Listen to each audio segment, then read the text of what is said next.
Je suis né à Alexandrie de parents grecs. Fondé par Alexandre le Grand et gouverné depuis sa mort par Ptolémée Ier, Alexandrie n'était pas seulement la capitale de l'Égypte, mais avec Athènes, l'un des centres de rayonnement culturel du monde. Sa superbe bibliothèque était sans conteste l'un des principaux fondements de sa notoriété. La nouvelle bibliothèque est bâtie au même emplacement que la bibliothèque antique. Elle a la volonté de jouer un rôle dans la propagation des cultures et des sciences. Le phare d'Alexandrie fut considéré comme l'une des 7 merveilles du monde. Commencé par Ptolémée Ier, il fut achevé sous le règne de son fils Ptolémée II. De nombreux tremblements de terre ont ravagé le phare qui disparut presque entièrement en 1303. Qaït Bey aurait utilisé ces vestiges pour bâtir une forteresse en 1480. Alexandrie a connu son apogée comme ville cosmopolite et centre culturel dans les années de l'entre-deux-guerres et jusqu'aux années 60. La plus grande minorité était hellénique et cohabitait en parfaite harmonie avec les autochtones. L'un des plus grands poètes du XXe siècle fut Constantin Cavafis, qui a vécu à Alexandrie entre 1863 et 1933.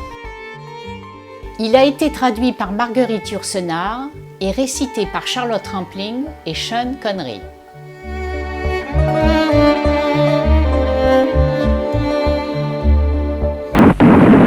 Après l'attaque du canal de Suez par la France et le Royaume-Uni, Nasser met progressivement les étrangers à la porte. All our estimations were based on the idea that Britain will not participate with any attack.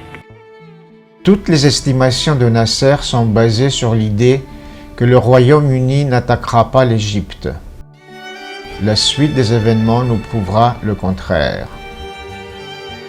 Dans les années 70, la communauté hellénique qui n'est pour rien dans cette guerre est obligée aussi de quitter le pays. Cette photo a été prise sur le balcon de notre appartement, la veille de mon départ définitif pour la France. Au fond sur la photo, on peut voir la forteresse de Qaït Bey. C'était la dernière fois que je voyais Alexandrie.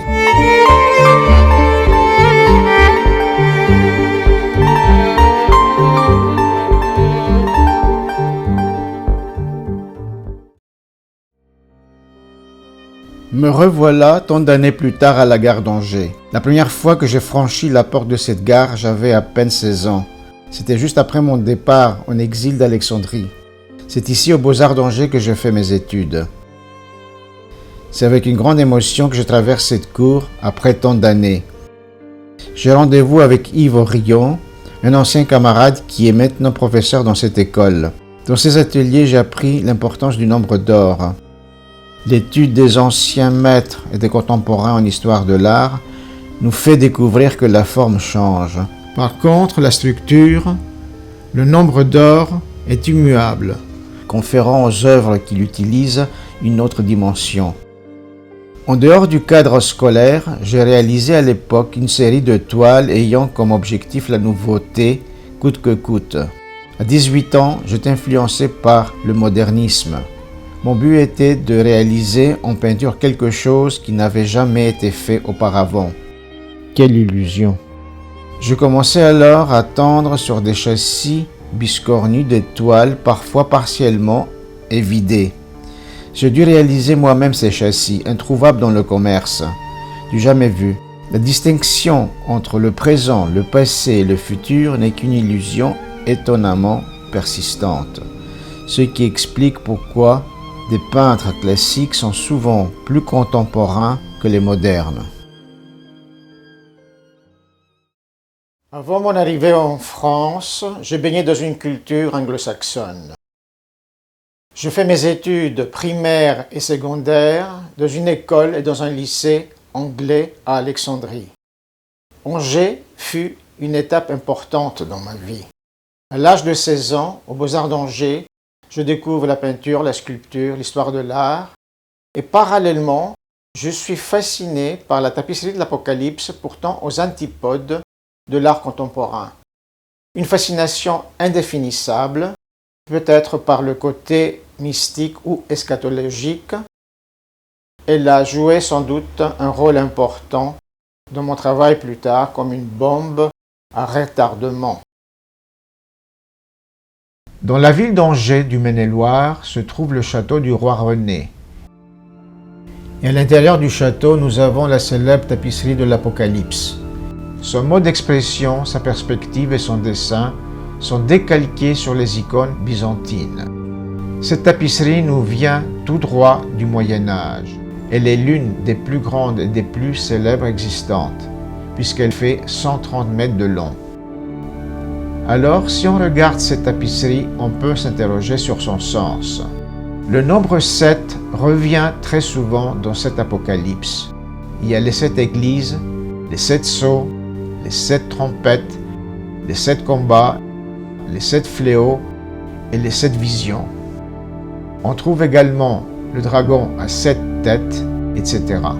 Selon les hermétistes, on est constitué de 7 plans, à savoir le plan physique proprement dit, le plan éthérique, le plan des sentiments, le plan de l'intelligence concrète qui est lié à nos constructions matérielles, le plan de l'intelligence abstraite qui est lié à la conception par exemple de ce qui est Dieu, le plan des archétypes et puis enfin le plan divin.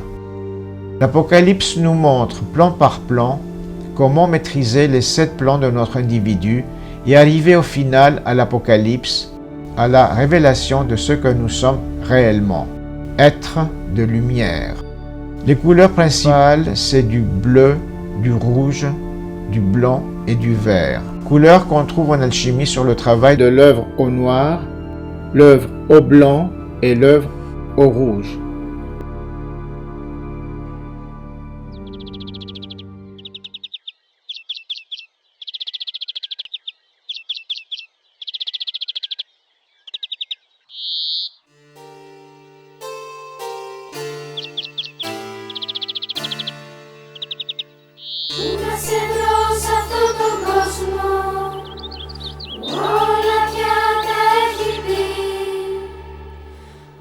Juste après ses études aux Beaux-Arts d'Angers, il s'installe en Grèce. C'est le temps de la jeunesse, de l'insouciance, de l'art pour l'art, le temps où son œuvre ne tient pas encore compte de la dimension de l'autre. Faire un avec le paysage semble être son seul but.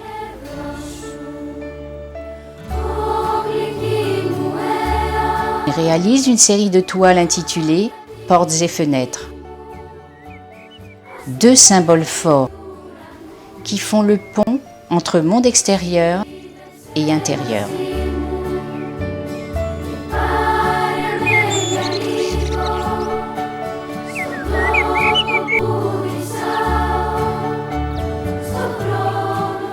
Ces paysages presque abstraits sont peints avec de larges touches très enlevées. Des aplats horizontaux composent ces paysages divisés en 2 parties. On rencontre déjà cette notion tertielle qu'on retrouvera plus tard dans d'autres séries.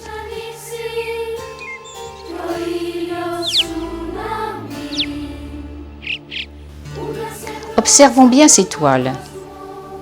On découvre, après un certain temps, que la plupart d'entre elles représentent un paysage situé à l'intérieur d'une maison et que le spectateur se trouve à l'extérieur de celle-ci.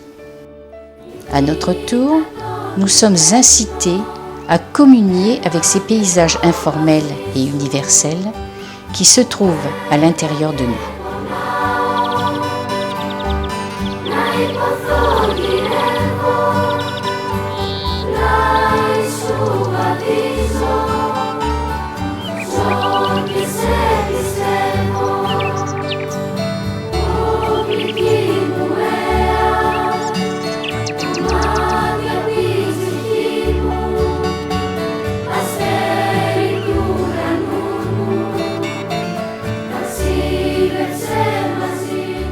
Χριστός Ανέστη. Αληθώς ο Κύριος.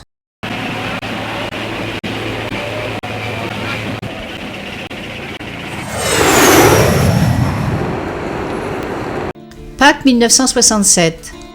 C'est le coup d'État des colonels en Grèce. Avec la dictature, il est obligé de quitter la Grèce, subit un deuxième exil, retourne en France et il s'installe à Paris.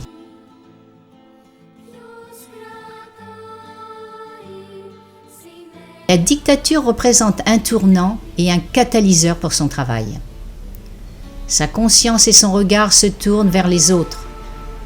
La forme pour la forme lui semble être maintenant une démarche esthétique vide de sens. Il commence la série de grandes toiles affiches de 2 mètres sur 2 mètres 50, miroir de l'histoire du XXe et du XXIe siècle. À cette époque, il peint la Grèce bâillonnée des colonels, les massacres de Smyrne et la tragédie chypriote. La révolte de l'école polytechnique d'Athènes en novembre 1973 a été le début de la chute de la dictature militaire qui sévissait en Grèce à la suite du coup d'État perpétré 6 ans auparavant par les colonels. Au petit matin du 17 novembre 1973, les chars de l'armée pénètrent dans l'école polytechnique. La révolte des étudiants se termine dans le sang.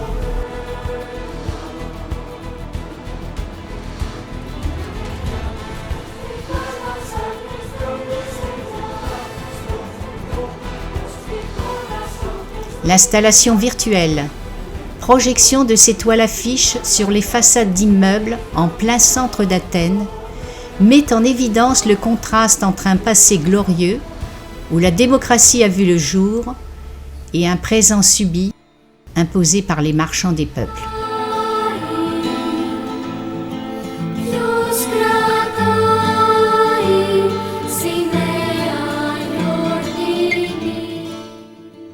Sa première grande exposition personnelle eut lieu à Amiens en 1974.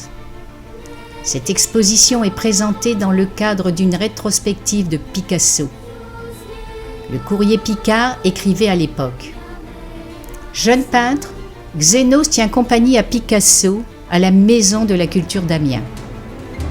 Guernica répond à la tragédie grecque.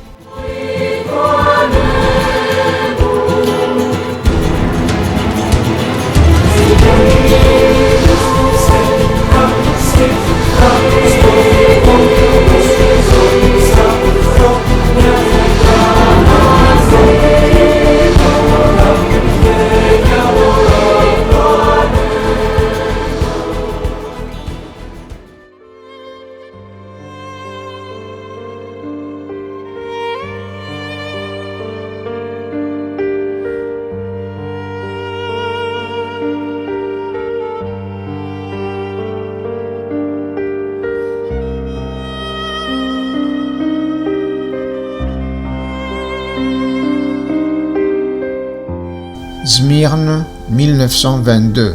C'est le massacre d'une population civile et le génocide des Arméniens.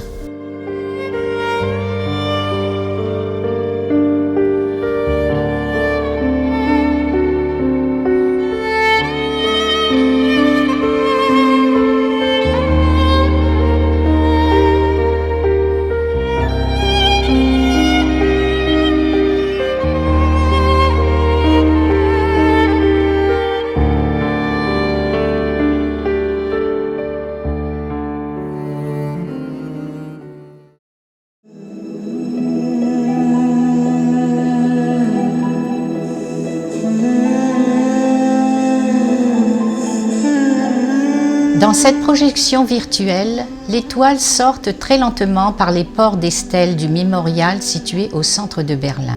Elles en prennent entièrement ou partiellement la forme et la perspective. Ces toiles étaient initialement travaillées en noir et blanc, avec les noms des camps inscrits en lettres gothiques. Par la suite, une grande partie de ces toiles fut couverte de glacis bleu cobalt. De très larges touches abstraites traversent lettres et personnages, parfois en forme de nuages, peintes d'une manière très enlevée, elles symbolisent le temps qui passe. Michel Troche, conseiller artistique du ministre Jacques Lang, dans une préface d'exposition de Théo Xénos, nous dit : il apparaît surprenant qu'en 1973, un jeune peintre se préoccupe de figurer des camps de concentration. N'avons-nous pas eu sur les camps de concentration suffisamment de photos, de livres, de documents, pour ne pas en somme en rajouter avec la peinture? En tant que peintre, il ne répond pas non plus aux conventions esthétiques. Par réduction et non par destruction de l'esthétique, il semble charger la peinture d'un souci inhabituel qui dérange le confort culturel du regard. Même le filtre ne passe plus, et c'est même parce que Xénos opère encore sur le terrain de la peinture que ce dérangement devient essentiel.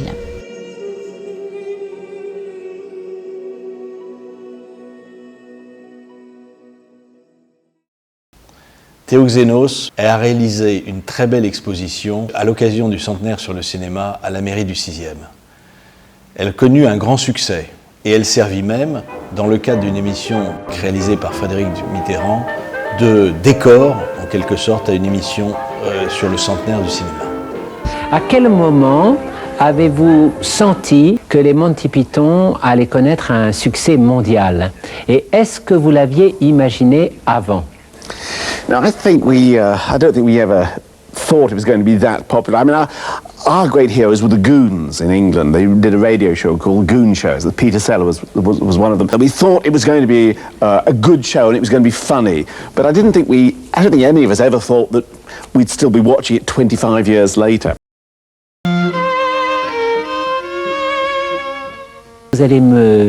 Vous allez m'aider à résoudre une énigme à laquelle je suis confronté depuis le début de cette soirée, puisque nous appliquons à ce programme un mot d'origine américaine, anglaise, le mot slapstick. Or, je crois que vous savez ce que cela veut dire. Oui, il n'y a pas très longtemps d'ailleurs. Et c'est la batte d'arlequin. Slap, c'est la gifle, et stick, c'est le bâton. Grâce à vous, l'encyclopédie des termes du cinéma peut maintenant être consultée tranquillement et nous pourrons savoir ce que signifie slapstick. Les lumières de la ville abandonnent sur l'avant-scène les premiers rôles. Derrière ces façades d'Aladin, si nécessaires à nos rêves, nous attendent tous les mythes modernes. À cet instant, les étoiles inondent nos yeux de leur feu sacré. Les petites ampoules s'enflamment de nos désirs d'être immortels. Lumière, le cinéma inscrit sa toile de paillettes, l'illusion. Il ne s'agit pas d'affiches, mais d'une installation virtuelle sur des façades de cinéma. Des portraits de stars sont peints, la plupart du temps en noir et blanc, sur des toiles de 60 sur 50 cm. Ces toiles sont clouées sur d'autres toiles plus grandes, d'1,50 m sur 1,20 m.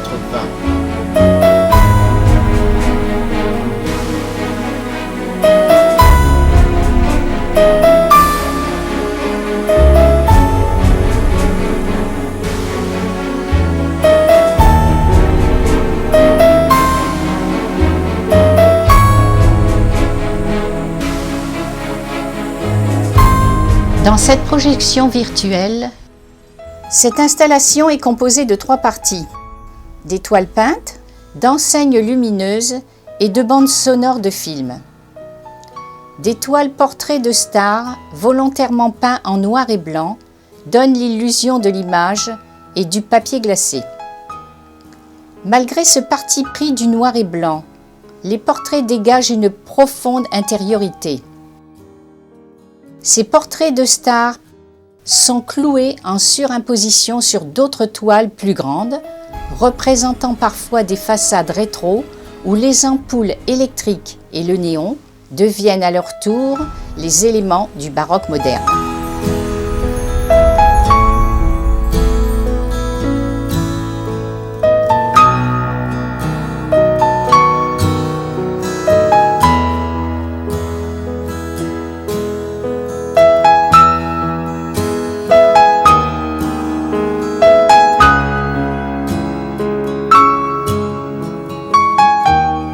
Derrière les apparences et la superficialité de ces façades baroques, Plusieurs lectures se superposent. La technique et l'esthétique ne sont que vêtements, et la première lecture sur laquelle viennent se greffer les enjeux de la mémoire collective. Des nuages traversent les façades, et les images des stars donnent la notion du temps et de l'éphémère. Il y a une opposition entre les façades et les fonds bleus étoilés, entre les exaltations humaines et l'éternité.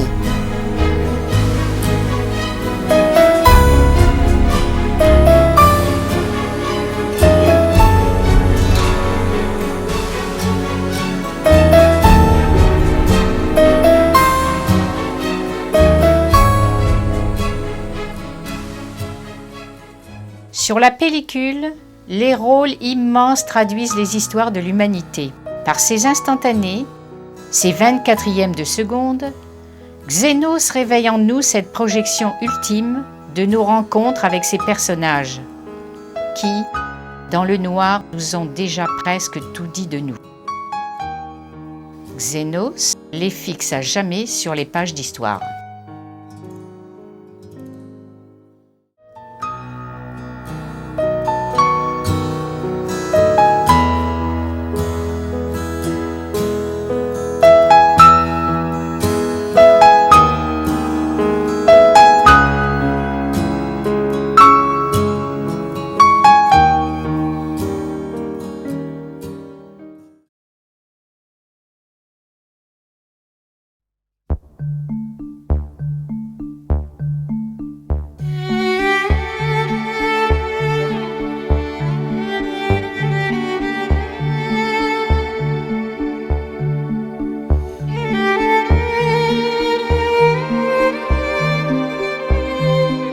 Depuis son plus jeune âge, Théoxénos prend conscience des contrastes qui l'entourent. Il a une enfance aisée dans une ville luxuriante, encerclé d'une population plongée dans l'illettrisme et la pauvreté. Les prêtres égyptiens de l'Antiquité ont disparu à jamais, ainsi que les prestigieuses écoles philosophiques d'Alexandrie. Il ne reste que les ruines du passé et un peuple qui lutte pour sa survie, ici et maintenant.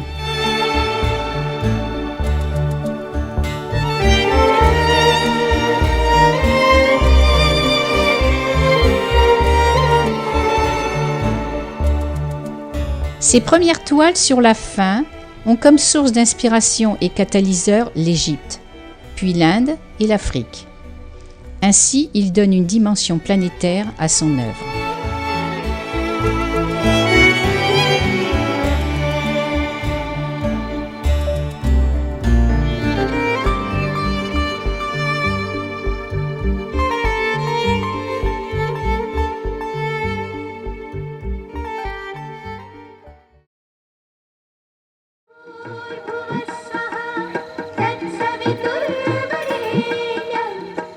Théoxénos peint une série de toiles avec des figures humaines aux membres longilignes et aux yeux qui dévorent le visage.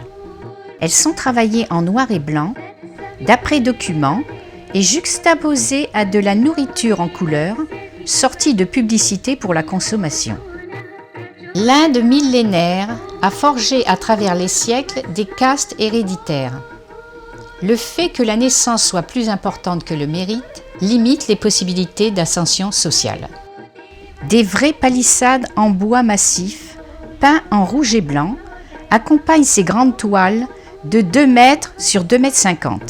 Pierre Gaudibert, directeur du musée d'art moderne de la ville de Paris, nous dit « Xénos s'est révolté contre notre aveuglement lorsque nous regardons en feuilletant des magazines ces images publicitaires mystifiantes qui voisinent avec des documents photographiques de l'actualité tragique du XXe et XXIe siècle.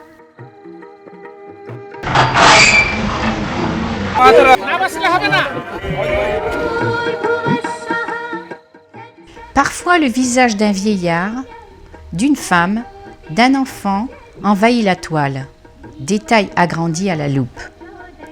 Ces regards intenses et perplexes déchiffrent mal le monde qui les entoure. Théoxénos est le témoin distancié de ces drames. Ces portraits gardent leur vérité, pas de déformation caricaturale expressionniste, mais une grande intensité intérieure qui nous touche et nous contamine.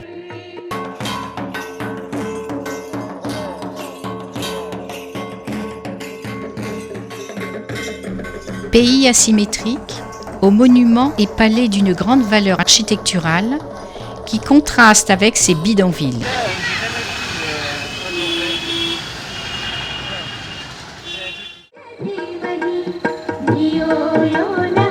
Ainsi, Théoxénos part de la dure réalité quotidienne et historique, peint en témoin la descente aux enfers pour mieux transcender.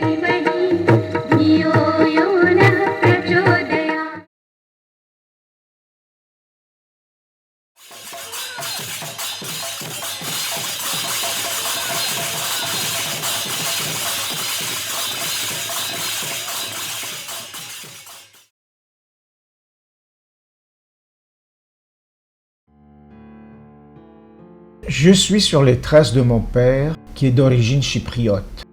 Il est parti d'ici très jeune pour Alexandrie, où il a rencontré ma mère, originaire d'Andros, une île de la mer Égée.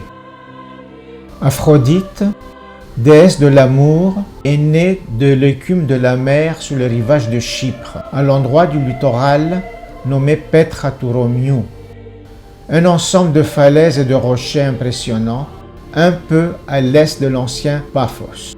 Homère en parle dans l'Iliade. Chypre est un petit pays de l'Union européenne, paradoxalement coupé en deux par la ligne Attila. La partie nord de l'île a été envahie par l'armée turque en 1974 et depuis se trouve sous occupation. Environ 170 000 Grecs ont été expulsés vers le sud. Ainsi, ils sont maintenant réfugiés dans leur propre pays. Nicosie est la capitale administrative de l'île et c'est la seule au monde à être divisée en deux depuis l'évasion turque de 1974.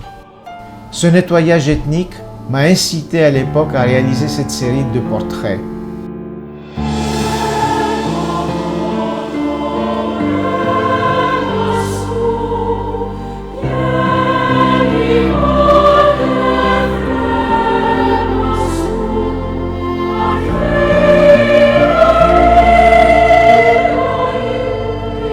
L'écrivain Georges Giannaris, évoquant les portraits des réfugiés chypriotes, écrit à propos de Xénos « Je pensais quitter l'exposition indemne et innocent en quelque sorte. Je n'ai même pas pu m'en aller et je n'ai pas réussi non plus à reprendre mes esprits. Cet abîme dans les yeux des réfugiés, ces trous images du chaos par les orifices desquels il me fallait passer pour voir la lumière, m'ont retenu prisonnier. Je sais qu'en y passant, je risquais de me consumer, de m'altérer, peut-être même de me désagréger. Responsabilité immense, quête insistante de ma conscience. Xénos impose aux spectateurs ces parcelles de conscience qui font partager la responsabilité du drame que constitue la tragédie chypriote.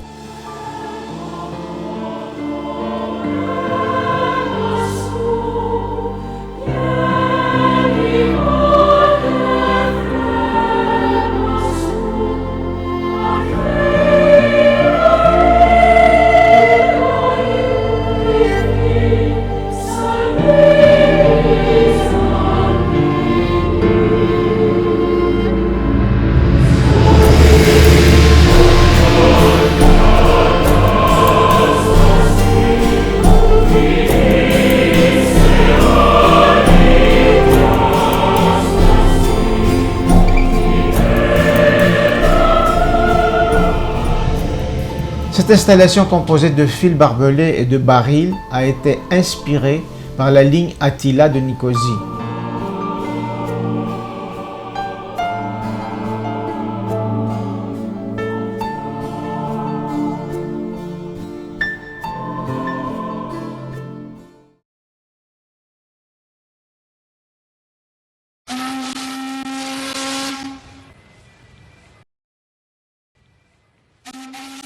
Cette installation virtuelle est placée en plein centre de Londres. Des toiles sur le Chili et l'Afrique du Sud de 2,50 m sur 2 mètres sont travaillées en camailleux. Voilà l'échelle de ces toiles. Fly to South Africa est le titre d'une publicité détournée. De l'Afrique du Sud officielle, celle des médias publicitaires. La même installation virtuelle est projetée sur les façades d'immeubles en plein centre de Johannesburg. Ainsi, elle souligne la relation ambiguë entre le Nord et le Sud. Ces toiles, miroirs de l'époque, sont parfois installées sur des trottoirs. Des vraies palissades en bois massif, peints en rouge et blanc, accompagnent également ces grandes toiles. Europeans only, or white only, bon uniquement pour blanc.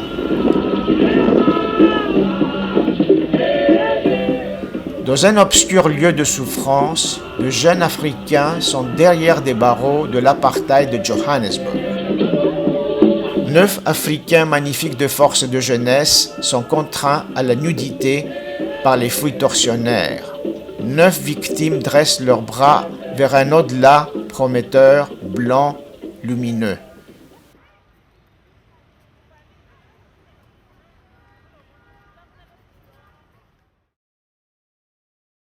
La mairie du 6e a eu encore le bonheur de réaccueillir Théo Xénos dans le cadre des différentes manifestations qui eurent lieu un peu partout dans le monde à l'occasion des Jeux Olympiques d'Athènes. En France, ce fut la seule manifestation, l'exposition réalisée par Théo Xénos à la mairie du 6e, qui illustra par ses toiles les Jeux Olympiques d'Athènes.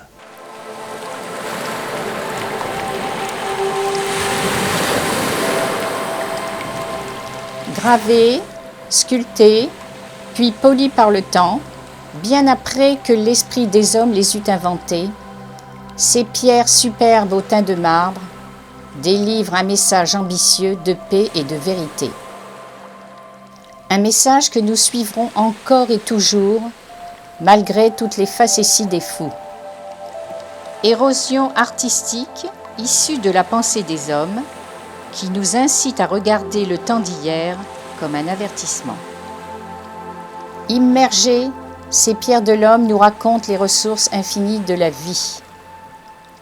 Limpide, l'histoire voulue fixe à tout jamais les idées qui naissent pour la première fois dans une région du monde baignée par tous les dieux de l'univers. Pythagore assimile la tétractys à l'oracle de Delphes. C'est le nombre parfait qui donne la connaissance de soi et du monde, tant terrestre que divin. Suivant la symbolique pythagoricienne, elle recèle l'ensemble des connaissances. La tétractys signifie l'accord parfait, le principe de toute chose, le dieu de l'harmonie qui préside à la naissance de tout être. L'histoire nous montre que l'homme met des siècles pour construire une civilisation, mais peut la démolir très rapidement. Ce travail est inspiré par les différentes dictatures à travers le monde. Le sujet n'est pas la Grèce, mais la naissance de la démocratie et la fragilité de celle-ci. Pour la première fois dans la saga humaine, on vote, avec des galets noirs et blancs, déposés dans des vases urnes.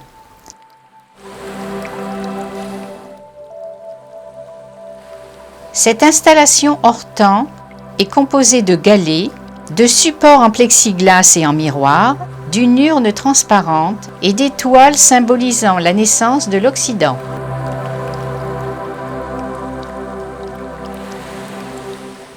L'eau, le vent, même les colères de la terre et des cieux n'y feront rien. Immuables, ces messages ne retourneront pas à la poussière. Gravés dans nos cœurs, ces images nous protégeront éternellement de la folie des hommes.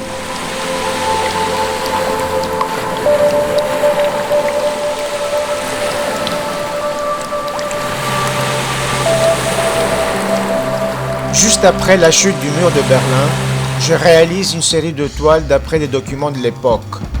Je suis intéressé par la mémoire du mur, couvert de graffitis. Mémoire d'un peuple coupé en deux par deux systèmes qui veulent son bonheur. Ces graffitis nous racontent l'histoire des familles déchirées de deux côtés du rideau de fer. Tant de larmes mêlées à ces graffitis, témoins de la souffrance subie et l'impuissance humaine. Graffitis de colère sans espérance. Et pourtant, en 1989, existe une volonté de briser ce mur, de casser le carcan du fanatisme politique venant de tous bords. Une petite lueur noire de ses reflets le ciment des trottoirs de Berlin. Le mur craque et il s'écroule. Avec la chute du mur de Berlin, l'union inespérée des contraires se réalise.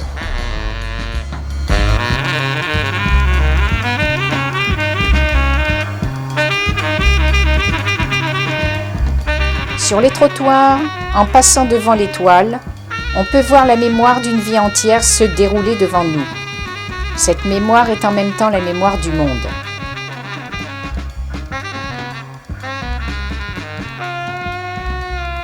Bien avant que l'hyperréalisme ne devienne à la mode, son œil témoin utilise l'effet photo qui n'était pas accepté par les critiques de l'époque. L'homme construit ses métropoles afin que le temps puisse les couvrir définitivement à son rythme, sans précipitation et sans angoisse. Combien y a-t-il de villes enterrées les unes sous les autres ? Il y a plusieurs façons d'aborder cette tapisserie. La première est celle liée à l'histoire proprement dite de notre ère, éventuellement la Première et la Deuxième Guerre mondiale. La seconde façon de voir peut être futuriste, ce qu'il arrivera à notre humanité si on continue dans la même voie. La troisième approche est idéaliste, c'est-à-dire la lutte du bien contre le mal, avec évidemment la victoire du bien en finale. Mais il existe une autre façon de regarder et de comprendre l'Apocalypse de Saint Jean l'Évangéliste. Apocalypsis, en grec, veut dire révélation, dévoiler ce qui est caché. L'Apocalypse nous incite à décoder tous les symboles qui sont à l'intérieur de nous et non à l'extérieur. Il y a un Swami qui a dit « L'être ordinaire se voit comme un point minuscule dans le cosmos, tandis que l'aspirant sait et ressent que le cosmos est un point minuscule perdu en lui. » La Grande Muraille est la plus longue construction humaine. Elle parcourt environ 6700 km. C'est un ensemble de fortifications militaires chinoises construites en plusieurs fois entre le IIIe siècle avant Jésus-Christ et le XVIIe siècle. Elles n'empêcheront pas l'incursion des Mongols. Les différentes idées qui ont forgé la démocratie des pays occidentaux peuvent-elles être arrêtées par la Grande Muraille ?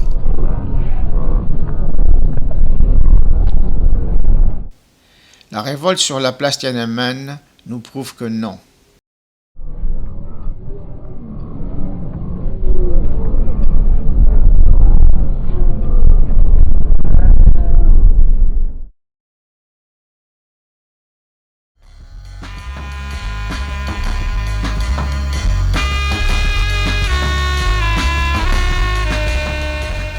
Sur les trottoirs des métropoles du monde, la vie se déroule devant nous.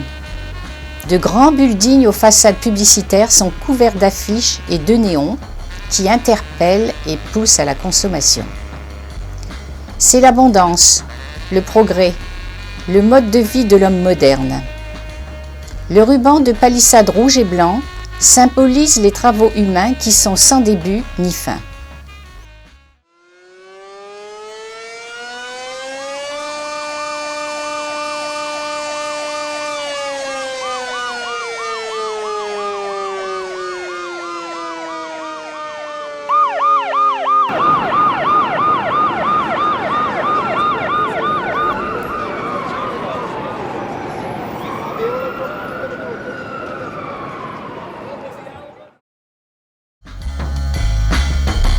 Il cerne une réalité sans complaisance. Pour Théoxénos, l'acte de peindre doit être juste dans la vision du monde, tant au sens de la justesse que de la justice.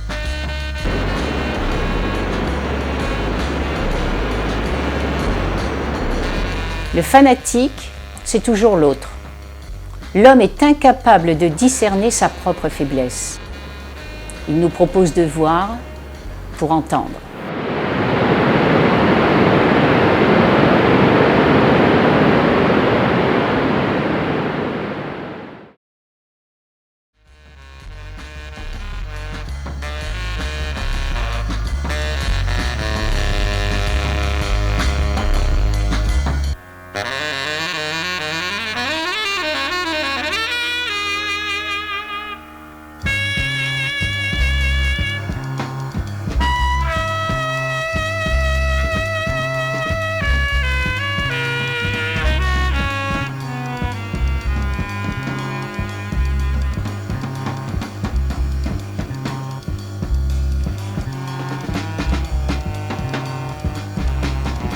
Cette fois-ci, l'installation virtuelle des peintures ayant comme sujet les musiciens noirs, elle se fait en plein New York.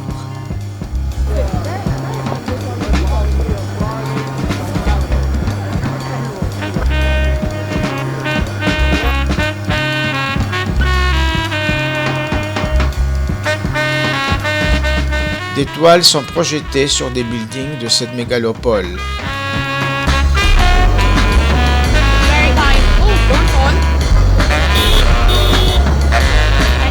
La technique est la même que pour la série sur le cinéma. Les portraits de musiciens de jazz sont peints sur des petites toiles de 50 sur 60 cm. Puis, ces portraits sont cloués en surimposition sur d'autres toiles plus grandes.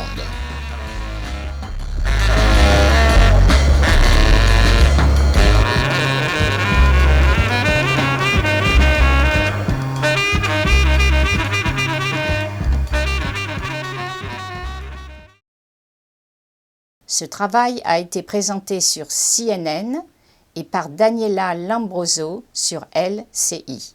Théo Xenos, lui, il expose à l'UNESCO donc des grandes toiles, 2 mètres sur 2,50 m, juxtaposées ensemble et qui constituent donc une grande fresque. L'idée, c'est de dénoncer l'intolérance et de participer à cette année que l'UNESCO a voulu placer sous le signe de la tolérance.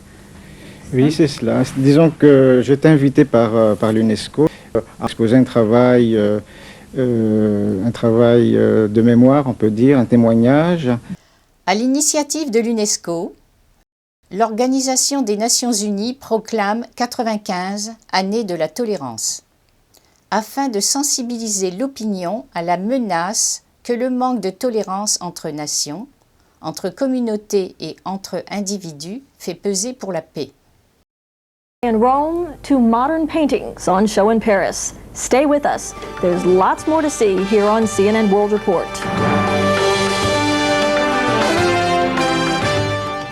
UNESCO, the United Nations Educational, Cultural, and Scientific Organization, just wrapped up a year of special events.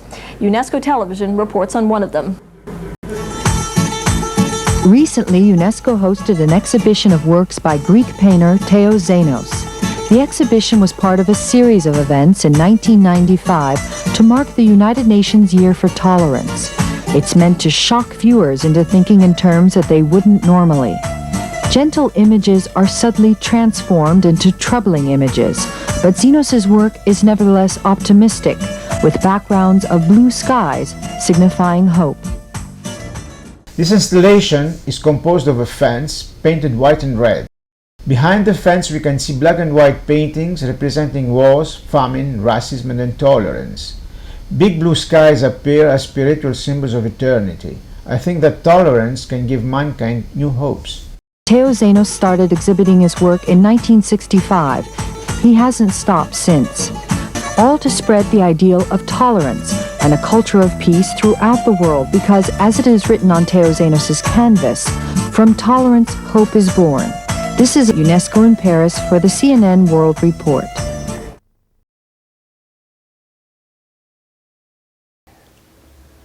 Tapandari, disait Héraclite, tout coule dans l'univers, tout est mouvement et perpétuel changement.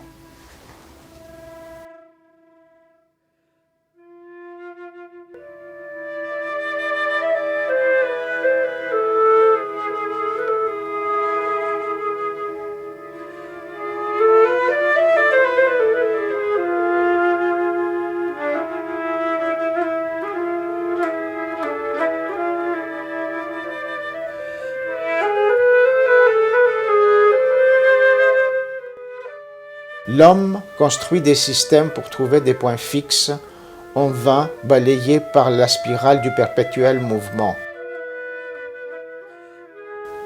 Devant cette palissade de chantier, un journal, écho du quotidien, symbole de l'éphémère et de la politique, est emporté par le vent et s'envole vers le ciel. Juxtaposition, opposition et complémentarité entre terre et ciel, effort humain et éternité.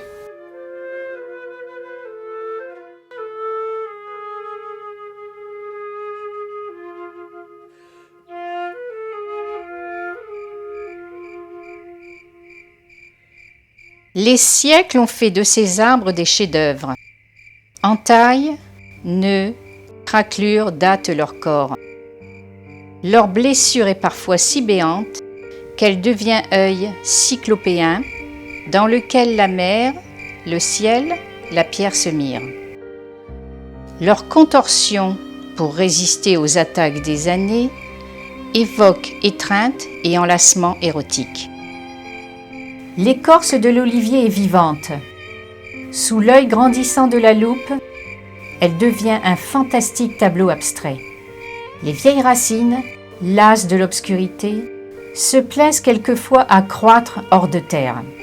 Elles ajoutent encore de l'humanité à l'arbre, qui semble alors accroupi et fatigué, attendre le temps à l'ombre de ses rameaux délicatement feuillés.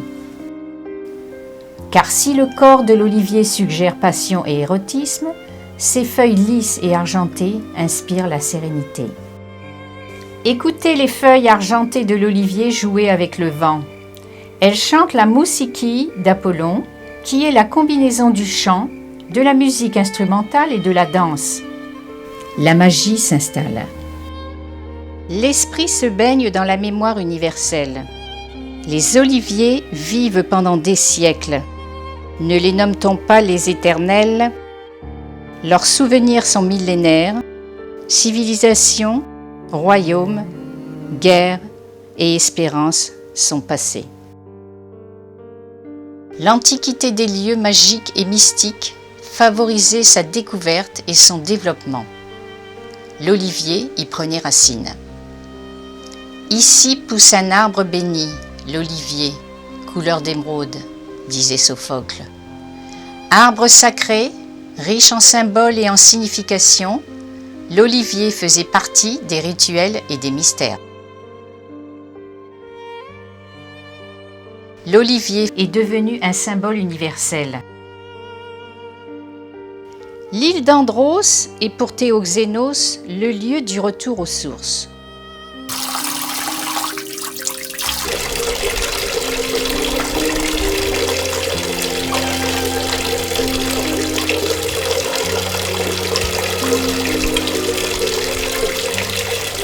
Retour aux racines, et plus exactement aux racines de l'arbre sacré, où il réalise ses premières esquisses. Il peint les vieux oliviers de son jardin et des alentours. Les esquisses deviennent des toiles qui représentent des oliviers au tronc torturé, presque des corps humains, éclairés par des rayons lumineux qui traversent leur feuillage. Une forte dualité est ainsi créée entre la lumière et les oliviers. La droiture des rayons contraste avec les formes hélicoïdales de l'olivier. Les troncs peints vont être progressivement remplacés sur ces toiles par des troncs sculptés en relief. Cette installation est composée de 3 éléments. Des troncs d'olivier réalisés avec du matériel de récupération, disposés en relief, des toiles qui représentent souvent des feuillages et des sculptures en terre cuite. Ces sculptures longilignes en terre cuite sont travaillées verticalement comme des axes, au sommet desquels une flamme se consume très lentement à son propre rythme, conférant à l'ensemble une dimension hors temps.